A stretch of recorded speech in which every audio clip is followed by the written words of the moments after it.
Thank you so much, Whitney, for joining us here at the Dwelling Show. I really appreciate your time. I'm certain that you're busy, so we really appreciate your time. So I'm just going to quickly run through your bio here. Whitney nicely went from no investments or strategies at all to 19 houses and also 19 apartment units. You got about 7 chunks of land in less than 3 years, all bringing in monthly income to our bank account on autopilot. So that's awesome.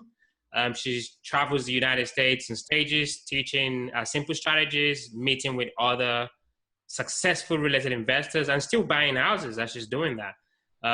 Whitney has a dog, and and also she's married to Jason Is, who is also an investor and a stepmom to Gavin, who is 12, and Harrison, 10. So since 2016, you've led and trained hundreds of real estate rockstars to grow their portfolio, collect checks, and achieve financial freedom. This is just awesome.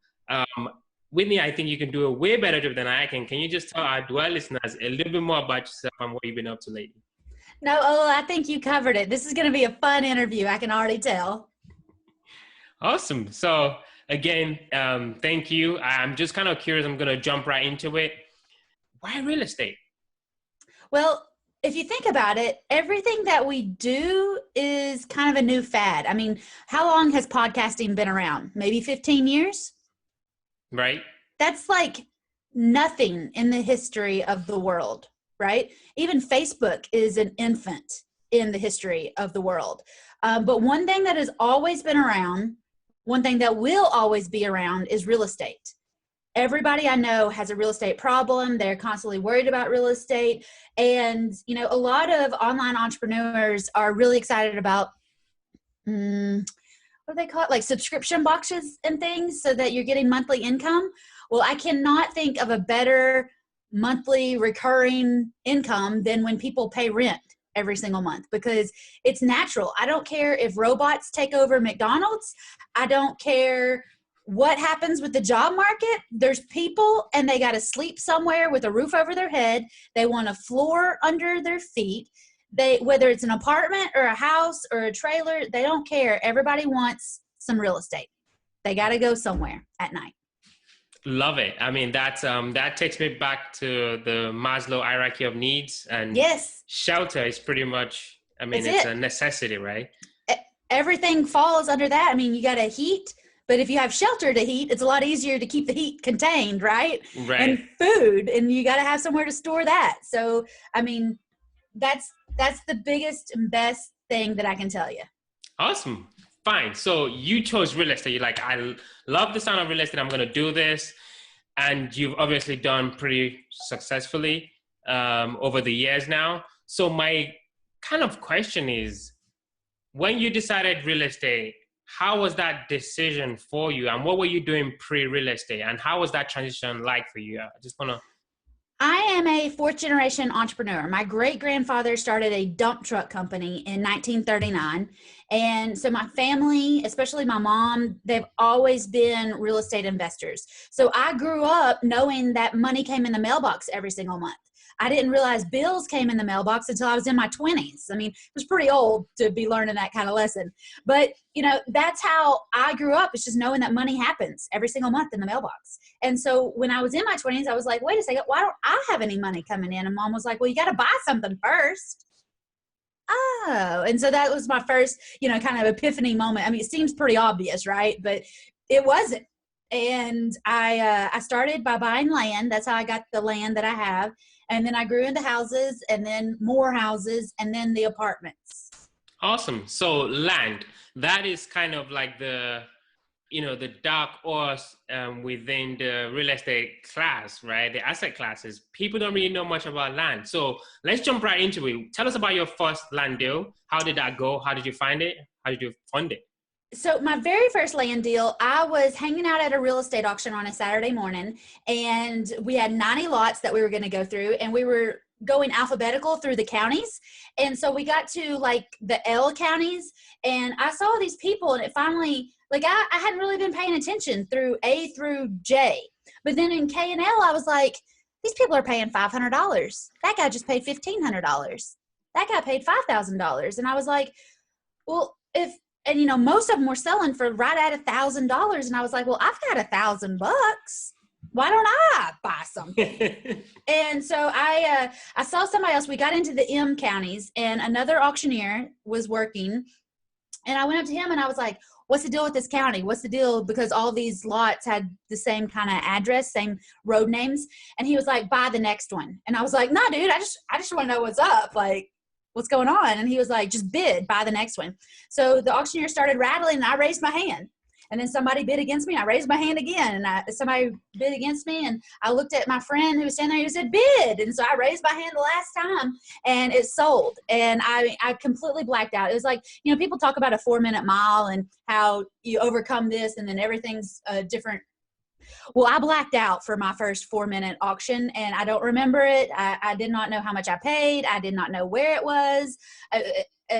I really thought I'd bought something in Georgia. I mean, I was so clueless when I started. And then I found out, after my nerves and my adrenaline had calmed down and we were on to like the Q or P counties. I mean, it was a while before I got my breath back. I was like, what did I buy and how much did I spend? And it turns out I bought 1.07 acres in a failed subdivision in Decatur, Tennessee. And what was cool was, so this was a subdivision and they planned on building $250,000 houses in here. And the first 20 lots that got sold when they originally sold these came with a deeded boat slip. And I bought lot number 12. So I got a deeded boat slip, underground utilities. I have my own private gate into the subdivision because I bought one of the lots on the main road instead of like in the thick of the subdivision. And I ended up paying $1,200 for that lot. Wow, so, what's a deed of both? Can you explain that to our dual listeners? What's a what? You mentioned something a deed on both. I didn't quite get that. What was that? Oh, a deeded boat slip? Right. What's that? So we have this subdivision is on the river, and we have our own private marina where you can park your boats. And the first 20 lots got a deeded slip. So they actually have their own boat slip. So they don't have to share or, pay extra for that. So if I had a boat, I could park it in this slip on the river. That's awesome. Never heard of that before. Never heard of that one before. Okay. And then I found out later that week when we closed, because it was a cash deal, there was no financing, it was $1,200. The lady that had lost it to foreclosure had originally agreed to pay $69,000 for the same piece that I paid $1,200 for. Yeah. Wow. So I bought it. I still have it. I haven't seen it since December of 2012. I haven't done anything with it. I pay the taxes on it. It's like $15 a year. And I just bought it and forget about it. Buy it and forget it. Wow. But my second piece, I actually made money on it. So I got in a rhythm where I was going to a lot of auctions and buying a lot of raw land because, I mean, if I could put $1,200 in it, and even if it took me 10 years to get $69,000 for it, I'm not going to miss lunch in the meantime or anything, Makes sense. So the ROI over time may not be good, but the story is going to be amazing. So I was buying up every little piece of land I could find for $1,000, $1,500. And I had another lot that came up, and it was a half acre of industrial land. And you talk about land being kind of forgotten about. There's 4 different classifications of land, and we need to cover that too. So the bottom layer, the bottom of the pyramid is agricultural land, where you grow crops, where you grow cattle, agricultural land just out there growing. And then we go up to residential, that's where houses are. That's where neighborhoods are. And then the third step up is commercial. And this is McDonald's, the doctor's office, apartment complexes, bigger stuff that are really out there to make money are commercial. And then the top of the totem pole is industrial land. And industrial land is where we have landfills. That's where we have factories. That's where we have heavy duty machinery. It's usually kind of on the outskirts where people don't go and buy it. It's the highest taxed. It's usually the highest price. It commands the highest rent.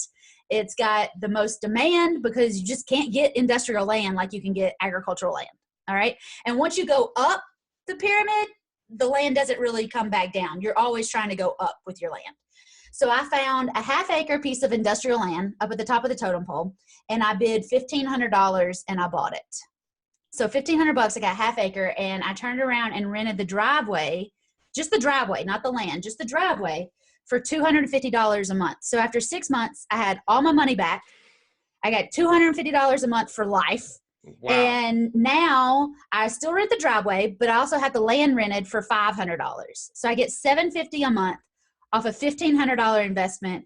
And I don't know about you, I don't know about your listeners, but I've never met anybody that said they wouldn't do that deal. Yeah, that is a fantastic deal. So I definitely, the parking lot makes absolute sense. So how do you rent a bare piece of land? So I definitely am kind of curious.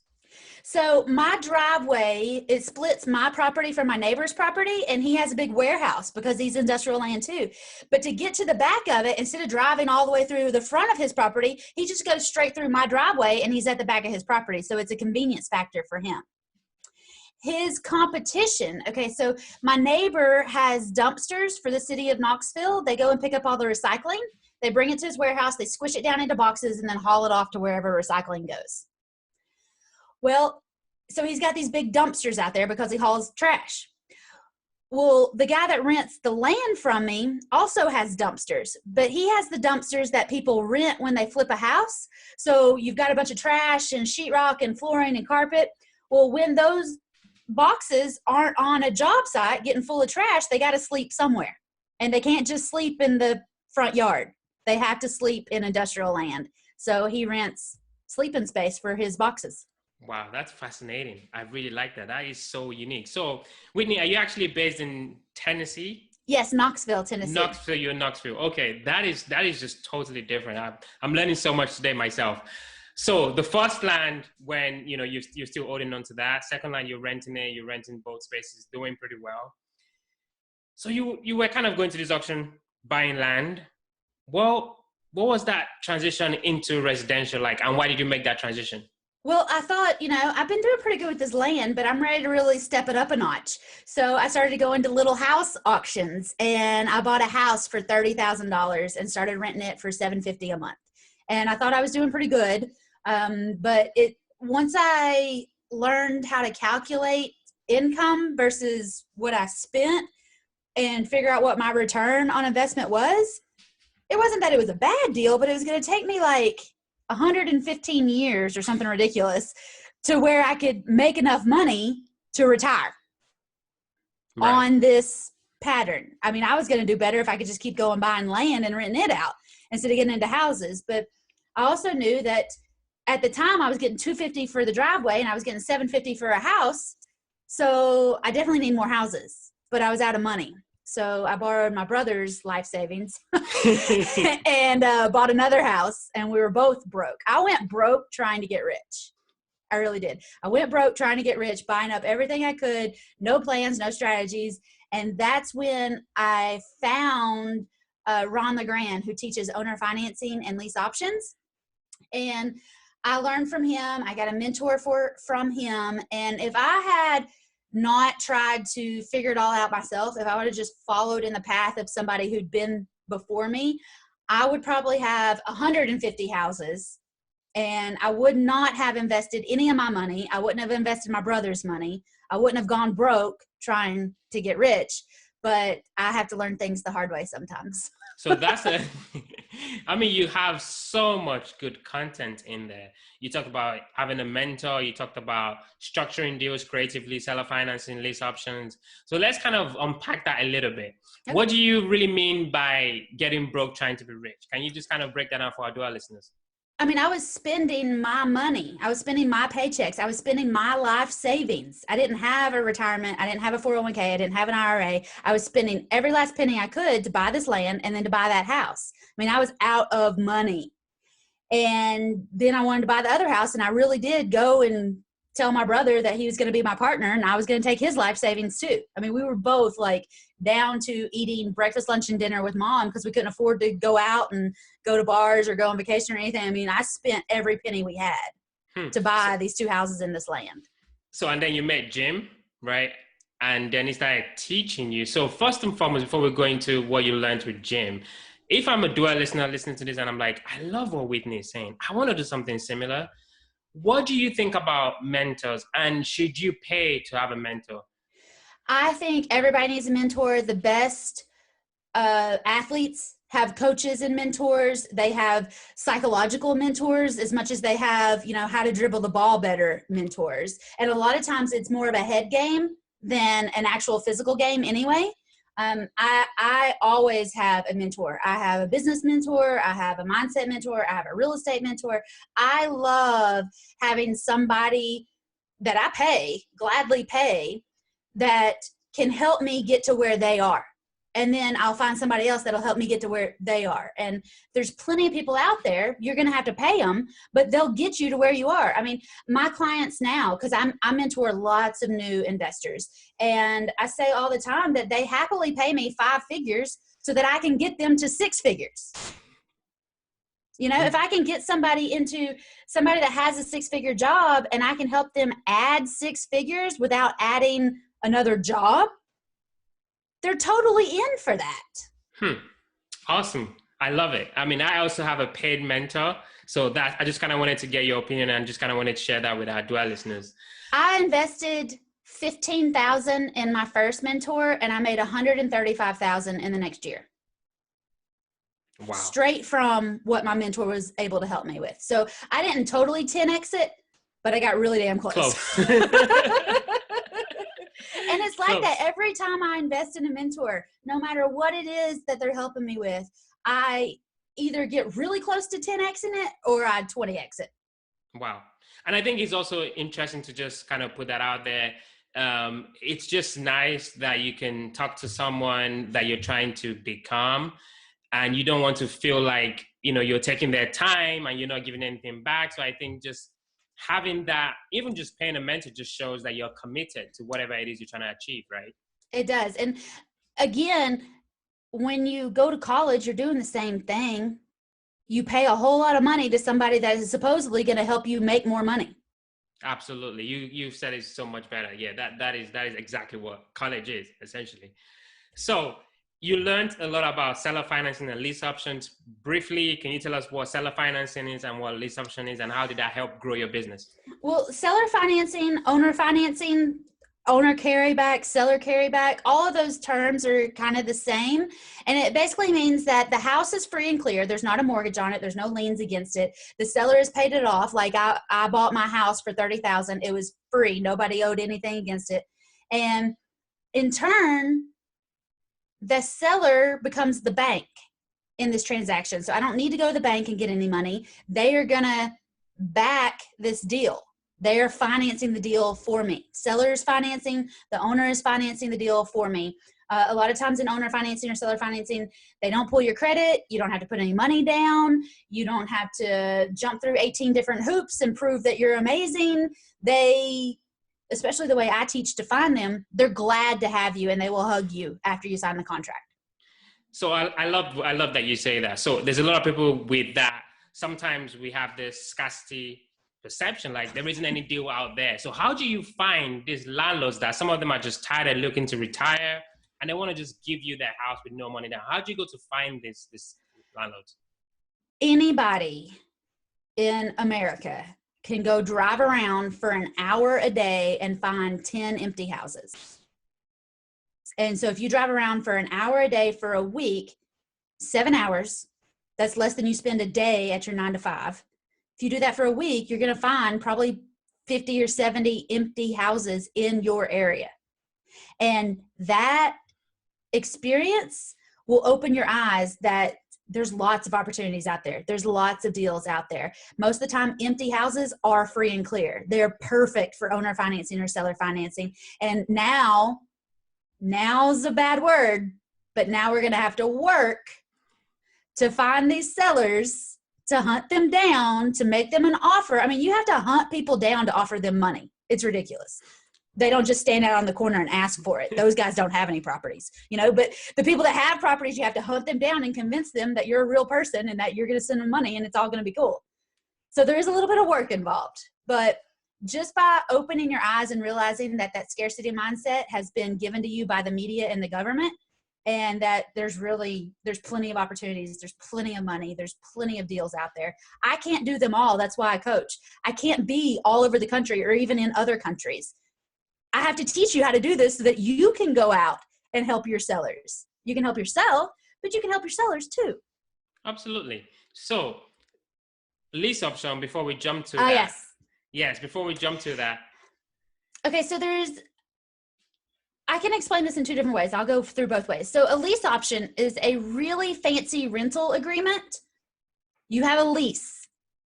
Everybody understands that. It's a really fancy rental agreement. And then on the last page, or sometimes on the first page, it says, oh yeah, and by the way, I'm also going to buy this house for this price sometime in the future, maybe 5 years in the future, maybe 10 years in the future. But I'm agreeing to a price today. We're agreeing on a close date 5 or 10 years down the road, and I'm going to be renting it in the meantime. And that's the most basic way I can explain a lease option. The other way, people get their panties all in a wad and they say, well, what if the house has a mortgage on it? Well, that's fine. Let's say that, Ola, you know somebody right now that has a mortgage on their house, right? Right. If they decided they wanted to rent that house, you wouldn't have a problem with that. Nobody would have a problem with it. It wouldn't be weird. Somebody would be making their mortgage payment for them, right? Absolutely. Well, at the same time, if these same people decided that they wanted to sell that house, that wouldn't be weird either. No. Nobody would have a problem with that. So with one piece of paper, with the same piece of paper, I'm going to be renting it and buying it all at the same time. So it's not weird. Interesting. So from your experience, right, you got the seller financing strategy and you got the lease option, and you've done pretty much both. Which strategy do you prefer and why? I'm just curious. I prefer owner financing. I call it owner financing just in my part of the world. Owner financing, seller financing, same thing. But when you do owner financing, your name goes on title. And so you do have more control over it. Also, if for some reason, and I've never done this, I don't encourage this, but if I stopped making payments, they would have to foreclose on me. In a lease option, if I stopped making payments, they would just evict me. My name does not go on title. I do not assume their mortgage. I can file my lease option, which basically gives me the first right of refusal. But having owner financing does give me more skin in the game. Awesome. So can you give us an example of a seller financing deal? How did you find it? And what was that process like? My first seller financing deal. Oh no, that's a lie. That wasn't my first one. Dang. Oh gosh, which one? Okay, so the first one, I'll tell you the first one. I send out yellow letters that say, hey, I saw your house. If you want to sell it, call me, whatever. And so I sent out a bunch of those and I did like 5 or 6 deals. And then like a year later, like 11 months, maybe 12 months later, some dude called me and he was like, hey, I got your yellow letter. And I was like, I haven't sent those out like a year. He was like, yeah, I got this house. My tenant just moved out. So if you want to come get it, now'd be a good time. And I was like, I'll be right over. And so I went and met with him. He agreed to let me buy the house for $107,000. And he was an investor who had bought the house for his daughter while she was in college in this little town. And she graduated, then he rented it to some of her friends, and he just rented it to somebody in town. But he really made his bread and butter from renting condos in Myrtle Beach. He didn't want this one random house on his books in Tennessee. And so he totally fine with owner financing. I offered to make him payments and he was good with it. He owned it free and clear. He bought it cash for his daughter 10 years ago. So everything was good. And I had, I think 10 years, like I really struggled to get 10 years out of him on that first deal. And I put a tenant buyer in the house who gave me $8,000 to move in. He bought the house from me for $121,000, and I'll be doggone if my tenant buyer didn't go get a mortgage in 15 months and cash me out. So I fought so hard for this deal for 10 years, and I only had it for less than a year and a half. Wow. And wow. That's also the only, I've done 57 of these deals. That is the only one that the tenant buyer has gone to get a mortgage and actually cashed me out of the deal. Wow. So typically you would want the tenant to get the mortgage as quickly as possible, right? So you can kind of get out of the deal, get your spread and move on to the next. I have some houses, when I started, I was getting 2 or 3 years. So if somebody got their mortgage in 15 months, that'd be awesome. But I had 10 years. I could have had 5 tenant buyers come through on this one and make $8,000 every time somebody new moved in. Right. But instead, I only got it once. I did get a spread of $10,000 at the end, and I made like $250 a month off of it. So I think I made $20,000 off this deal, which, if I'd used my license, because I'm a broker, I'm an agent. If I'd used my license and I'd listed a $120,000 house, I would have made 6%. So I'd make like $7,500. Right. Instead, I made over 20 grand on the exact same deal because I didn't use my license. So before we kind of jump to the apartment, I've got so much going on. What would you say to somebody considering whether or not they should get the real estate license? They're like, I'm thinking of doing real estate full time. I want to be an investor. Should I get my license? No, don't. You need a license to represent other people buying and selling houses. There is not a license to be a professional house buyer. There's not a certification. There's nothing. Anybody can go buy any house that they want to. And getting a real estate license does not prepare you to become an investor. It prepares you to pass the exam to get your license. Interesting. So let's jump to the apartment building. So you were doing land, doing pretty well, renting it, mastering the seller financing lease option side of the house. Then now you're going big. This is apartments. Different ball game, right? Different parameters, different numbers that you have to look at. Why make that jump, and how's that been for you? Well, this was a whole new stage in my life also, because when I started buying land, when I started buying houses, my boyfriend told me that I would never be successful, that nobody would work with me, that I was wasting my time, I'd wasted my money on this mentor, and that I should give it up and just keep my job and forget about these dreams. So I went through and I did 6 deals before he was like, I think you might be onto something. I was on my 12th deal. I'd already made like over $100,000, not quite to the 135 yet, but over 100 grand. And we were in a Krispy Kreme parking lot. And again, he was like, I don't know why you're fooling with this. I don't know why I have to go with you to this open house. Like, this is a waste of a good day. And I was like, you know what? Forget you.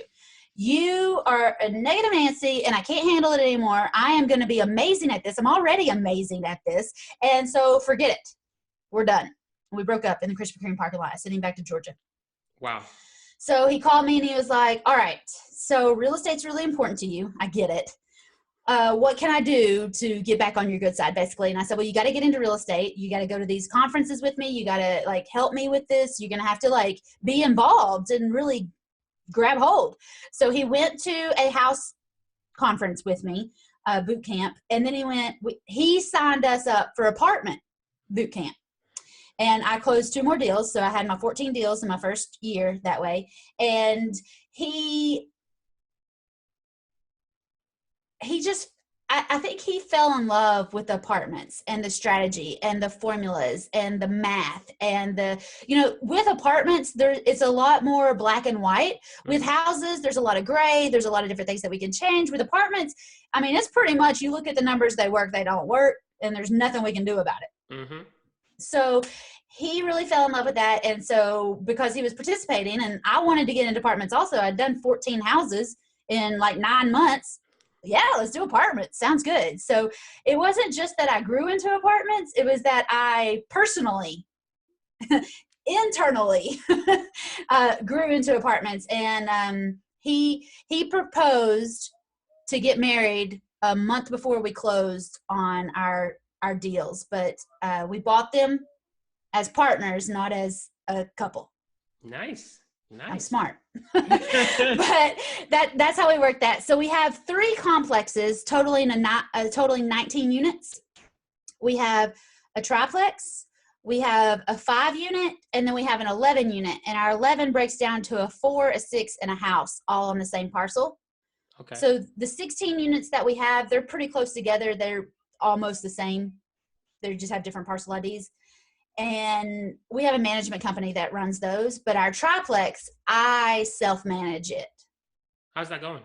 it's fun. I got a text message today that somebody had a clogged toilet, so I took a screenshot of it and sent it to my handyman. He'll meet with them, figure it out, send me a bill, and I'll be done with it. Awesome. Love it. It's a text message and checking the bank account to make sure everybody paid. You know what it is? And when you have rentals, you know, today's the 3rd, rent's due on the 5th. So if they pay rent, they feel like they need their toilet fixed. And you've done that already, so why not? Everyone's happy, right? Everything's fine. Go fix the toilet. You got to have some expenses.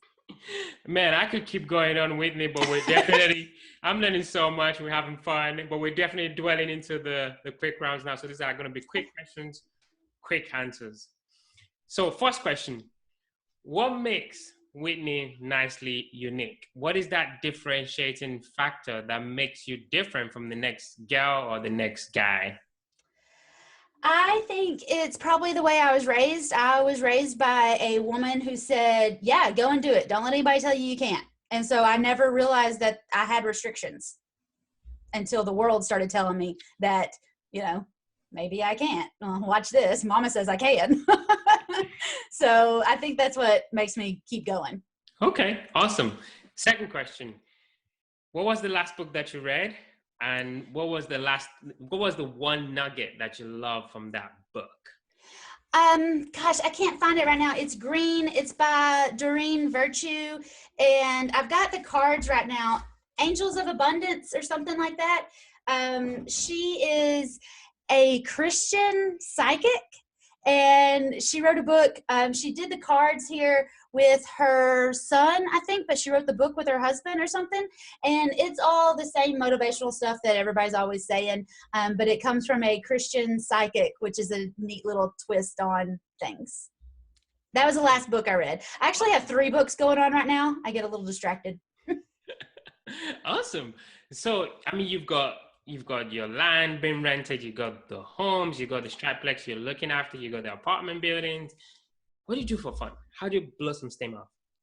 On Sunday afternoon, we went hiking after church, and that was fun just to get out. And, you know, especially because right now everything moves so fast. And so if you can get out and leave your phone in the car and do something in nature, hiking, biking, just walking around, watching the river, doing something slow, it really helps your mind. And I have a great time with it. I would like to get into horseback riding also, because I used to do that when I was a kid and it was really fun. And I have some friends that are doing that now and they really enjoy it. And so I think that's what I'd like to do for fun now. Wow, that's awesome. That is awesome. I got to tell my wife after church, maybe we should start doing that too. That's awesome. So I'm listening to this. I'm working out in the gym as a dual listener. I'm riding my bike or running. I'm like, wow, I like what Whitney's saying. I want to get to know Whitney. Where can people reach out to you? How can people, get in touch with you? You can go to whitneynicely.com. I've got a ton of YouTube videos. I've got my own podcast if you want to hear more me. And I interview my husband. I interview my property manager on my podcast. It's fun. Or if you want to book a call with me, you can go to whitneynicely.com/schedule. There's a little video and a button to book a call, and we'll hop on the phone and see how I can help you. Awesome. And I'm definitely going to put that in the show notes for our guests as well. So that'll be awesome. Whitney, I learned so much stuff. Had a ton of fun. Just trying to decipher everything you've taught me. And I'm sure our dual listeners feel the same way. Thank you so much for your time. We really appreciate it. Thank you, Ola. It was fun.